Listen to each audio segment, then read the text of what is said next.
Joint ছবি থেকে কিভাবে আপনি সিঙ্গেল ছবিতে রূপান্তরিত করতে পারবেন সেটি দেখাবো। প্রথমে রেক্টিকুলার মার্কেন্ডে চলে যাব। এই জায়গাটুকু আমি প্রথমে একটু সিলেক্ট করে নিব। মাউসের রাইট বাটন ক্লিক করে এখানে ফেদার, এখানে 7 দিয়ে দিচ্ছি, ওকে করে দিলাম।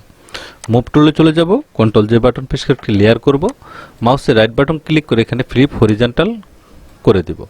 এটাকে ধরে আমি এই পাশে এনে ঠেকে দেওয়ার চেষ্টা করব যাতে এইটার সাথে এটা মিলে যায়। এভাবে মিলিয়ে নেবেন। এখন আপনি এটাকে ক্রপ টুলের মাধ্যমে এটাকে আপনি ক্রপ করে এরকমভাবে ক্রপ করে নেবেন। সিলেক্টে যাবেন, এখানে সাবজেক্টে ক্লিক করে দেবেন, লেয়ার মার্কসে ক্লিক করে দেবেন। ব্যাকগ্রাউন্ডটা ইরেজ হয়ে যাবে।